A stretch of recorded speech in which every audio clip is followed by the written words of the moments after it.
Inside Story Uganda, real source of political updates.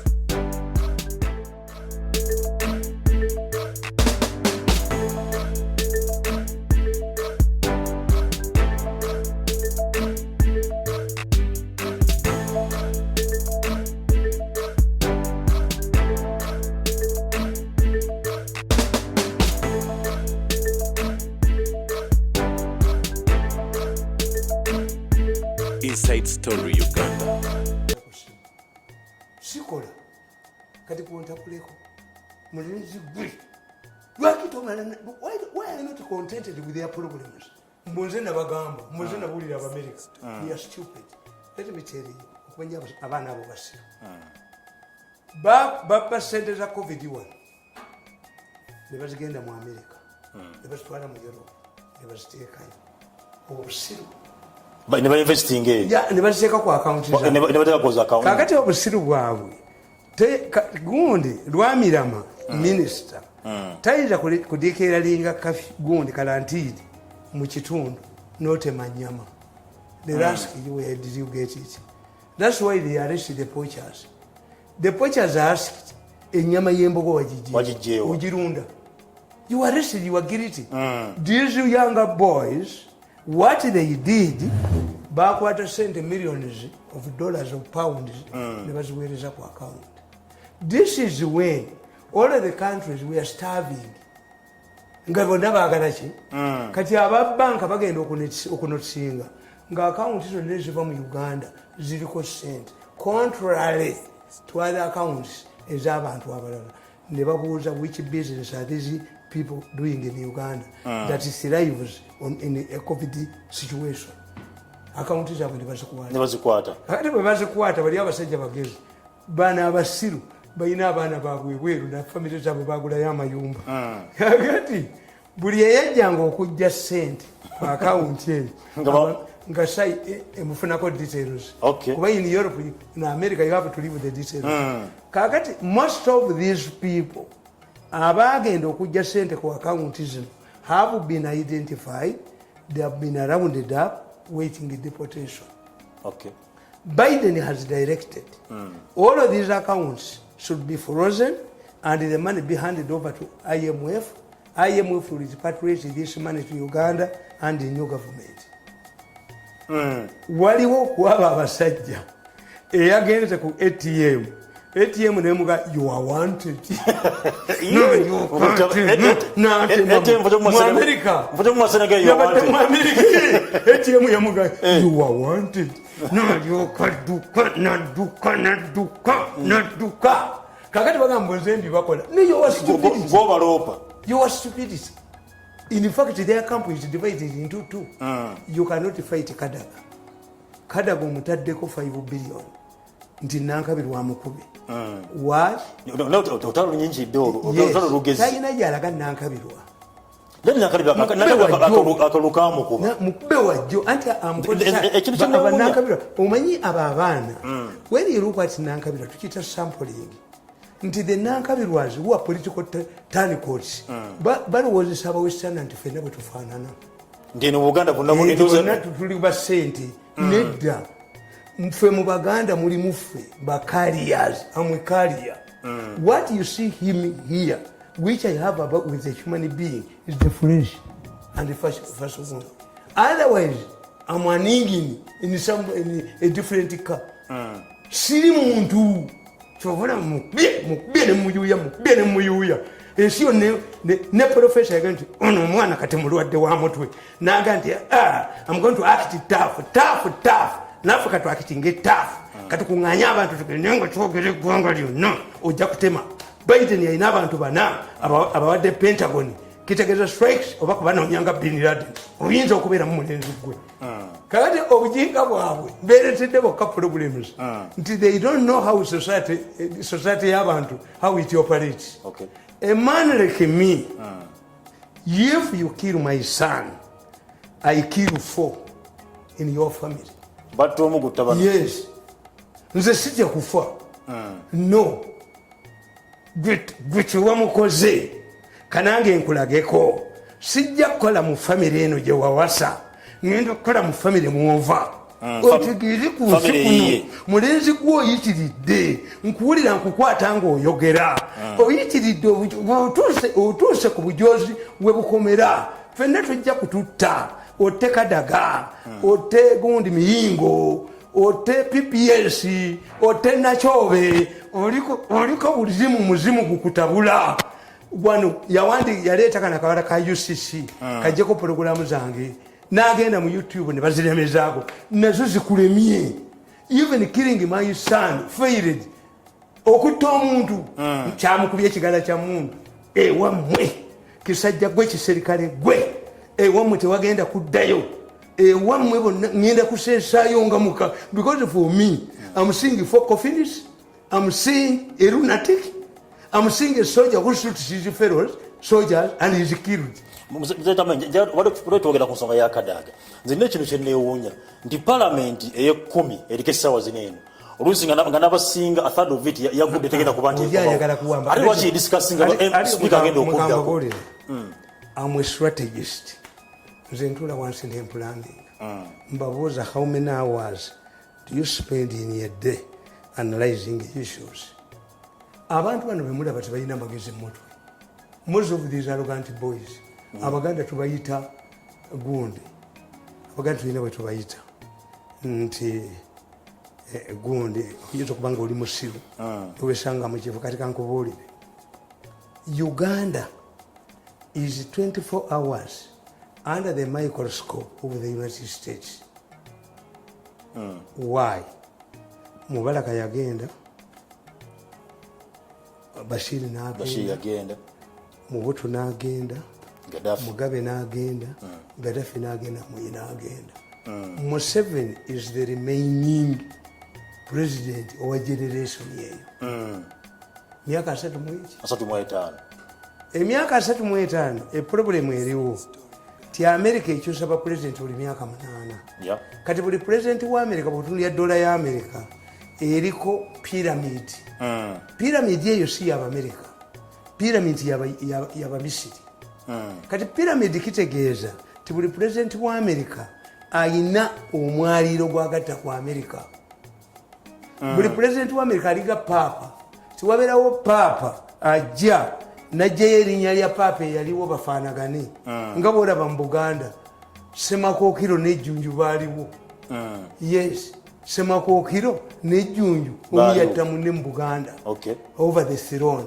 nakakati era waliwo Semakookiro n'Ejjunju tubalina bombi lwaki kabaka akugamba nti Mutebi muwenda kati ajja kulaba nga mu bajjajjaabe mwalimu gwayagala okufaanana najja yeetekako ekyo balaba owokubiri Muteesa ow'olubereberye Muteesa owokubiri kubanga abalangira beddira bika by'abamama baabwe abantu abasinga obungi bwe bawulira Mutebi baga nti wamama this kabaka belongs to the Monkey clan and is the first Monkey clan kabaka in Buganda's history because a kabaka and omukyotala belong to the mother's clan. Kakati bano tebategeera nti we are under the microscopes of the American intelligence. To be under watch 24 surveillance. Yes.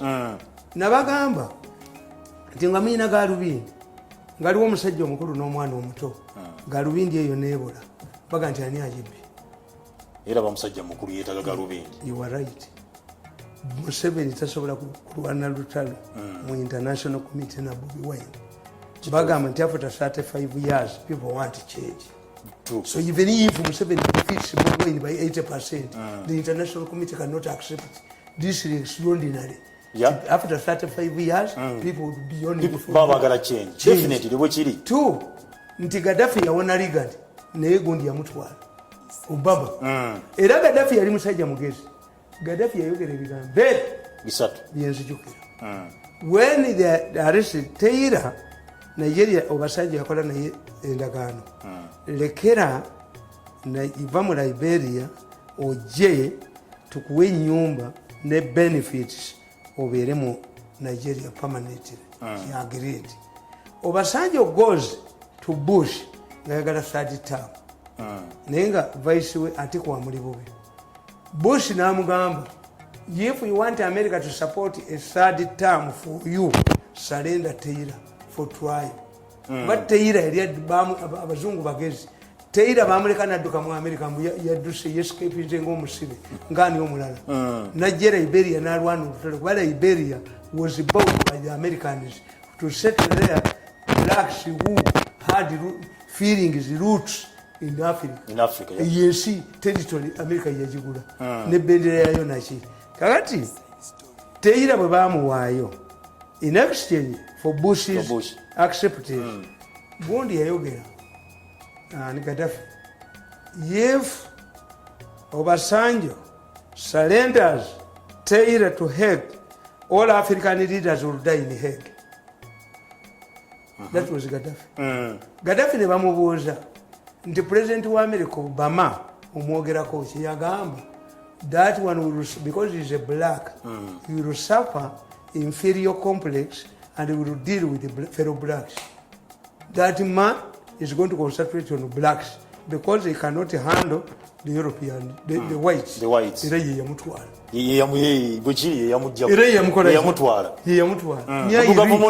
Yes. Mutugavu munne yamutwala. Sebagala bwe bamukwatira mu America bamuterako pano ng'esingako bakazi baddugavu. Era fe abamanyi American system nakitegeerawo nti Sebagala agenda kugwa. Why bagenda musiba? Once you see mumugende ku embassy ya America, if you find there black akuwa ebizibu bingi ebibuuzo biyitirivu. When you find a white there kubanga ye kyati agamba nti should this black look like me? Naye ye yakalenganza jejendi bwe namuyisaamu bajja kulowooza nti fe abaddugavu bwetyo bwe tukolaki. Era Sebagala bamuwajjule y'abakazi baddugavu bamusiba. If they were white, kubanga Sebagala lawyer had made an argument, ekicupuli kyekiki tekicupuli ye cheque eva mu banka nedda mu circulation. Lawyer wa Sebagala n'abuuza nti oyo omusajja ataasoma ayina amagezi agajja ekicupuli mu banka nekidda mu circulation. This is American problem. Naye akasajja ka prosecutor kabuuza Sebagala ekibuuzo ti agreed toyina amagezi gafulumya ekicupuli ekyo. This is naye ekicupuli bakusasulamu sente UN wagenda ku akaunti ya UN n'ogijjako sente wali egikuzizzaaki kyekyasibye Sebagala emyaka 13. What had you sold? Nga tewali kyeyali yatunda. Yes. Kakati nze nkimanyi nti bano bakomitinze abo abaana instead of looking for me abaana abo bakomitinze emisango. Oyina sente zonna ez'omu nsi. Why do you involve yourself in organ trafficking, in human trafficking and international good? Nze mbimanyi details zonna nzirina. Abamu oyo mwenda yabakuba mu story ebirungi 3 mu red paper bamuwa 3.5 billion. Red paper ne bagiwa 5 billion to sit on the story. Why? Because they know nti abantu ba Uganda kasaba nategeera nti abaana baabwe batwala ebweru tebaliyo baafa babatta. A Pakistani was arrested, a Chinese was arrested. Nabakubanga wano. Why did I attack them? Balumba mukazi wanga kati bakazi ku mwana wa kansanyewo omulenzi oyo kamusanyizewo family yewa yiga ewamwe tewaliddeyo kubeerayo mbaga. Omukolo gwe mujjanga okukola ewammwe mukolo gwakuziika mugende mu hardware musasule emitayimbwa ne coffin. Kakati bano obujinga bwabwe they don't know how to do things. How do you take money at a time when everybody is looking for COVID money? Instead of getting money from Europe and America, what these people did was to bank. Obanking otye sente mukasera ka COVID. Mukasera ka COVID yozijje. Ndabuli omwaka abo. Tewali obusiru bwamwe bumuteeka ku nze. Nti banzite bali bagenda kuza 3 times. Ewange waliyo nga barracks. Ewange abasikala abankuuma. Baliyo nga barracks. Naye nga nabakwata ku video nga bano bwe nabakutte.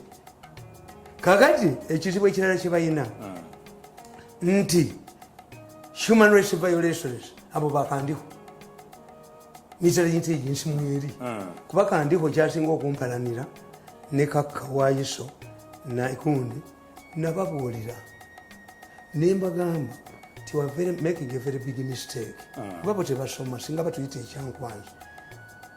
One of the benchmarks today of international recognition is observance of human rights. Constitution ya Uganda tekiriza tocha. Constitution ya Uganda tekiriza kuwa bujulizi under duress. they turned these safe houses into bargaining centers. Ne bakwata ab'ebibanja ne bakwata abaaki I saved the people e Kalangala. Mukambala bakwata abaana abali energetic bali ku farms abantu bakola. How can you have slavery under Museveni's government? Kubanga nze bwe mbaga nti Museveni tabimanyi bannumba nabagambye ebyokutulugunya abaana Museveni tabiriimu. I have to protect my principle. Siri kumwe sibalina akola bino ne mbagamba yiso eso military intelligence balimba Museveni bayiye ekikwate kyabwe nti eriyo plan B ne bakozesa beesije omufere munnaabwe ne bagamba Museveni nti eriyo plan ekibuga bagenda kukyokya Museveni n'abaga cannot disregard information mu security agencies. What if kandako nkukubira tape mu meeting nga bad meeting till you gave the president false information? Why do you attack me? Now you get na America ekibuga basade ku tension mamba zikide mu kibuga bali employees ebikoze biki yabagamba cyari kimu yabagamba nti bazikulubanga abo ti bagala kola bintu ebyo ti ekijjo kiba kiyitiridde. I cannot allow to run my economy. President abagamba aresire mu politely mubakwate tubagimu information ati tubateeke mu rehabilitation centers era ngo yavudeyo n'ayogera tubasomese that was Museveni nzate samulabi yavude n'ayogera beka nti babakwata n'engozi ya kubakwata kubandi nno era boogere nabo bagimu information kola mikolo gisanyawo family ngenda kumala ennaku 14 nga sinaaba ngenda kumala ennaku 14 nga sebaka mu kitanda ngenda kumala ennaku 14 nga oyo omwana semulabyeko ejogo omulenzi ajja kuliwuliramu omulenzi enjoka zijja mutokota omulenzi ajja kufulumya obusa nga tannalya ku muddo banja tumalize ensonga yago lwaki na kadaaga andi kakati nkubuulira kakati ono bano balowooza tulina gurupu bbiri mu gavumenti omulenzi alowooza alina sente nyingi nnyo yataddewo budget ya biliyoni 5 okukuba kadaaga ezibagenda okuba nanga biliyoni 5 era abaka bavude nga bagama sente zitandise okutambula mu parliament. Yes, I have a video in this meeting yesterday. He had a meeting. I have him on video. I have this young man on video, and I surrendered those videos to the president. Oyo gundi kyatamanyi oyo omuvubuka mukwano gwa gundi nnyo kandiho yagamba mbu lwaki ebyuma tebabiwa. Museveni yamanya reports eziva mu military intelligence. Reports eziva mu yiso they are sexed by Atochi, by Imore, by Nakalemu. They are sexed. They are influenced. Tebamuwa kituufu. Museveni gets accurate information from Miso. Why? I give him video and audio. Tosobola kwegana. Si lugambo. No. Kakati ono omuvubuka obuzibu bw'alina. First of all is very arrogant. Second, nalabya akasajja n'akagamba nkubadde biliyoni 5 ogende mugende muinstolinge ebyuma mu ofisi ya Kadaga ngankalaga bwekati nekasinika enzinyi. When you go to the president fabricate information akasajja gwe tolulya president bya busiru video nagimuwadde kasajja gwe wabadde n'omusajja oyo n'omulenzi oyo ne mutegeka okuteeka ebyuma ebiwuliriza mu ofisi ya Kadaga temakyogedde ne mugamba mugenda kufuna omusajja ayogera nga Bobi Wine ayogere ne Kadaga mumukwate temwakyogedde ne mugamba timugenda kumulondoola gwe kasajja gwe biliyoni 5 tebakugambye ndigendo ziwe nankabira n'omukyalo omulala nankabira lekenga akolezeza omuliro kasajja gwe tebyabadde olyokota omwana wange mbabbe biteke ku social media dukekwe kasajja gwe kakati bo busiru balowooza bagambye naye abaana abo bajoga bagambye mbulugunda that one must go is intelligent prime minister but is docile mbabazi that one is suffering from the bruise the wounds of the other election 2016 he's putting up a lot of lobbying. He wants money ayagala sente ne bagamba nti yawunya tulina linnya ddala sijja dyogera ne bagamba nti kakati mukazi we kati mu consoling mukazi we agende mu prime minister's office nankabirwa ogenda kusookera mu prime minister's office oluvannyuma ogiwambe omulaba n'agamba miyingo sudugandi road DCPPS should go ono omwana yannerekamu ayina ekitu ekimulinga eŋŋoma eriko galubindi bwe yaleeta njoge mbu you see Mirundi ever since he left is contesting this job olowooza mulenzi gwenyinza okukomawo Mirundi contest this job kati oyo kamugjewo mutwale mu new vision gwani ono video kati akuba omwana nge mbwankange ngende sijja kankubere kembadde nsigaziza kakube video kakube gwanga likutegeere kati tutambule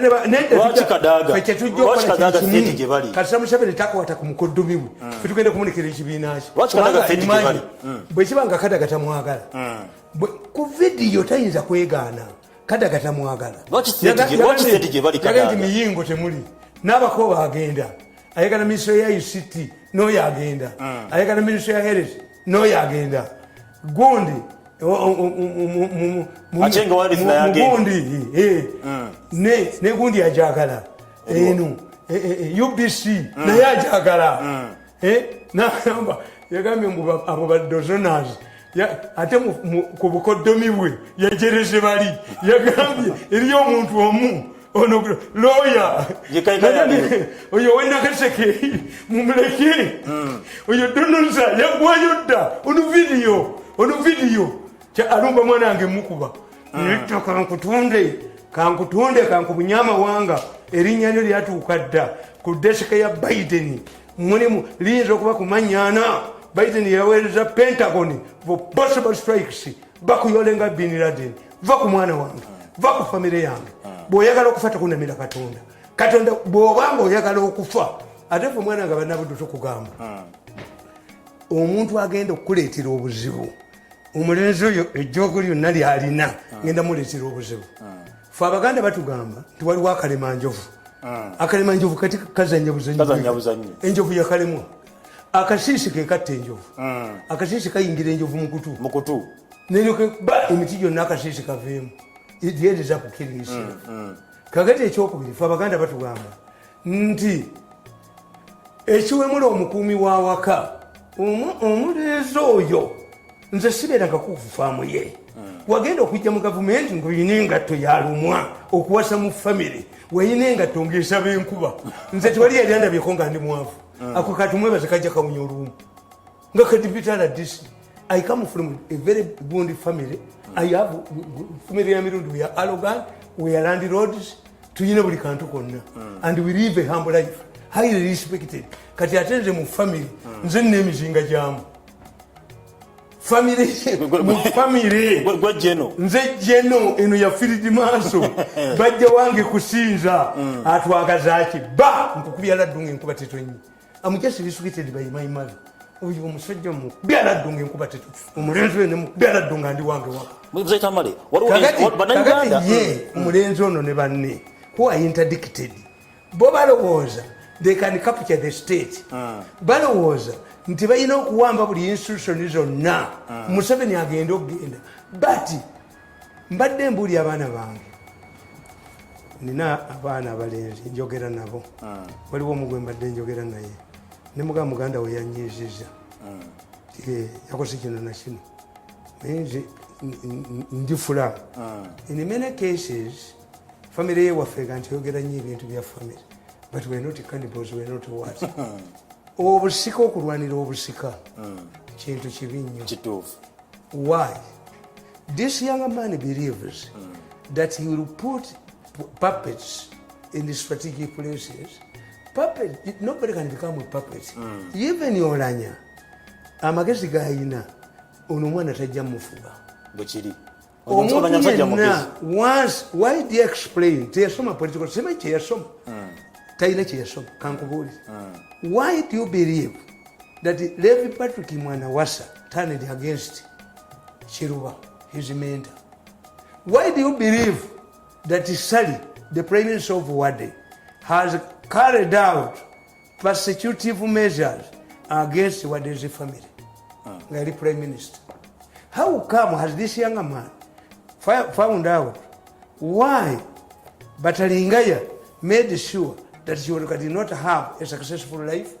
Mukachi wano kama kichenchia ya gamba ti omusajja Basili Batalingaya obote byamu obwa internal affairs teyakkirizanga na kulaba bba naye nga yali wofu. When you get, if you want to know the real person of a person, give him power, political power. There's nobody munsi who can have, there's no machine esobola okulaba omuntu. Era ffe mu byobufuzi tulina theory tugiyita the Lucifer theory. Lucifer theory means that a person you have helped pays you badly. Nali ne president nga tugenda mu by election ero kungiri Museveni nga abantu bamugamba mbabazi tetugenda kumuwa president Museveni n'alagira omuvuka bamuyita gundi longa with the two others yali ku desk y'abavubuka mu State House. Yes. N'amugamba nti muddeyo muwulire abantu abo lwaki tebagenda kuwa Mbabazi. Longa rote najja n'amubuulira nti bagambye eki. Manyi Museveni is friendly. Museveni is a simple man. Kyatagala kumuzanyirako. Yes. Era bw'oba staff, bw'oba oyagala Museveni, bw'oyingira ewuwe ng'oli staff, ebyokumuzanyirako biwedde. Natuulanga naye nentuula wala. Oba meeting tuli bweru. Naye nga sobola mugamba bizibu byange. You go to the PPS. He's not a cashier. Museveni tamanyirwa staff ye. He can be friendly, you can talk to him. Naye Museveni tamanyirwa gundi. Museveni knows the structure. Era olumu yabayita n'abaga nti most of you were illiterate. Mbayamba buyambi okubeerawo. Naye muwandikako lipooti ez'enjawulo. Kakati Longa najja n'amugamba tibagaye nti Mbabazi tabeerawo. Museveni bwe yajja kulala yagamba bannange Mbabazi temumunzijaako. Mbabazi mukozi mulungi nnyo. Mbabazi presidential material. Mbabazi omulimu gwe mbadde mutume bweru ngenda kumuleeta wano aleme kutambula bweru. What did Mbabazi do to Museveni? Yamwesimbako. Yes. Tukiyita Lucifer theory. Waliwo omusajja gamuyita Felix Onama. Felix Onama yali minisita wa defense ku mulembe gwa Amin. Nga abakakwa amagye ga Uganda ku independence gayina abajasi 38. Naye nga 35 bakakwa. Era omusajja yali agenda okubeera ame kamanda wa Uganda bamuyitanga Major Ndekendekezi at that time yali agenze n'asoma Sandhurst era yakulira parade independence. Kakati Felix Onama nga mukatulisi abakakwa basiraamu naye nga bamuwuliriza. Kakati abafuti bawaaba. Felix Onama n'akwana mulamu w'Obote mukani Nekyoni n'amukwatira mu buliri bwe ne beekuba eŋŋumi. Nekyoni n'agenda agamba Obote ti omusajja mukutte ne mukazi wange naye buli lwe mulaba ng'ali ku mukazi wange tujja kubaganya mu kabineti twettiremu goba omusajja oyo mugundi. Obote n'agamba Nekyoni ngoba omusajja gavumenti kweyimiridde amekomanda Mr. Defense era bamagye bwe beediima ejjinja bamukuba ne bamugjamu engatto. Obote yatya nnyo mukakwa munnaabwe. Kakati Nekyoni yali musajja ono principal. Nekyoni temuwandiikako ono mutaani w'Obote nja kumugamba awandike ku kitaawe. May I have these facts? Nekyoni said if you cannot sack Felix Onama from government, who eloped with my wife, who is your Mulamu, have left the government in 1964. Nekyoni yawamba eddwaliro ly'abazungu n'alifuula Minister of Information ewali eyo gundi ewali hoteri eyo empanvu. Abo nabalwanirira nga babavuma tebampitangako nakulyayo ekyamisana nga bagamba president nti yawadde abagundi abasudaani batunda naŋŋano. I came in to defend those people. Kakati Obote said, my brother, if you resign, but I cannot sack Felix Onama because he helped with your wife. I agree, is my mulam. But your wife opens her legs quickly. Obote bweyamugamba you have a wife who opens her legs quickly. That's why this Felix Onama found himself in these open legs. That was Obote. muganda bwe naava mu government in 1964 era Nechoni bwe twali mu 62 nga balonda president wa Uganda ne baleeta erinnya lya Muteesa Nechoni yayimirira n'abagamba since you have brought one name and that name is of Muteesa, I not vote. I cannot support a man who was fighting independence. Nechoni teyalonda. Nechoni yagaana okulonda Muteesa nti playboy. Era Muteesa agamba nti bwe abantu twali tumanyi nti Obote tayagala Baganda. Naye ate obukyayi Nechoni bwe lyatuyinako. Bwe twatulyanga abantu nga Nechoni abo ate nga Obote ali libulo ne bolooza muganda w'Obote Nechoni yaliyinziza okusitukawo n'avumirira n'attatidiru y'Obote. Obote was in line over they had disagreed. Kakati era bagambanga Abaganda nga bavuma Obote mbu abaana b'Obote si babi mbu Obote yatomerwa embuzi ng'alunda mbu abaana ba Nechoni ba muganda ono omwana afaanana Obote okamala. Kakati Felix Onama Amini amugamba tuwamba Obote. Felix Onama akkiriza okuwamba Obote. Amini bwe yamala okulangirira cabinet Amini yabagamba mu international conference ngenda kubalaga omusajja asinga obusiru mu Uganda. Nagamba Felix Onama stand up. Who helped him to top Obote? Minister of Defense, Secretary General wa UPC. Amini yagamba, do you know why your name you were fool? You were an idiot. Yamuyambo kuba nti awamba okulembeze.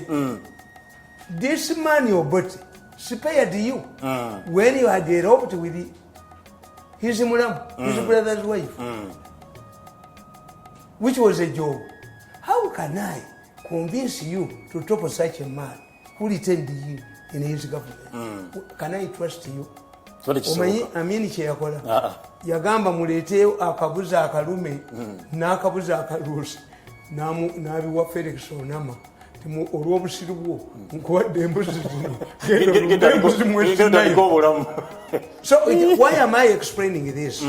I'm explaining this to tell this young man nti abo bonna boogula n'obawa 5 billion nankabirwa n'akwata omuggo omukazi n'agenda eruweero nga yeefuula omuyima. Abakazi abayima tebakwata emiggo.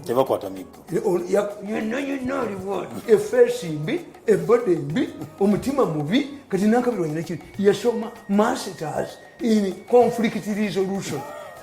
Why do you, let me tell you, what's the difference between a housewife and a prostitute?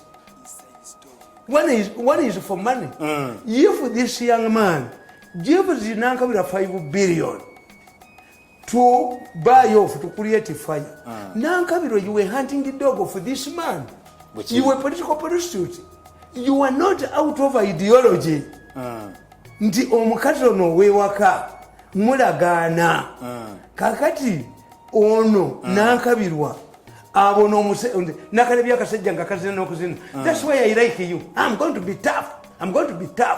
We have nowhere to go. We are cornered. Nedda kakati ate guno mulenzi kyakoze.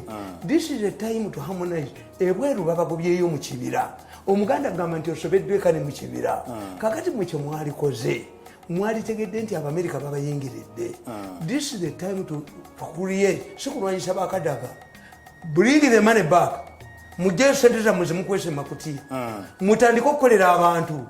This is not a time to antagonize Owino. This is not a time to antagonize border people. Create harmony for the next 5 years. Kubanga mbabuulira nti Museveni ze mutunuulira. Bannange mbafukamiridde. Nebaza aba people power. Ne muganda wange Bobi Wine. Abali ku muyiggo gw'okunoonya ekisajja kye bayita yiga. Ekisajja kino kifa Gomba. Ekisajja kino kyavuma ne Kabaka. Kiguuni babadde bakikozesa okuba abantu. Kikutta abakazi kitta abantu. Omu ku baserikale bakyaba military police eyakubye omwana wange n'amwasa oluba. Omwana tagenda kuddayo kwogera okumala emyezi 6. Omwana aliira mu kapiira.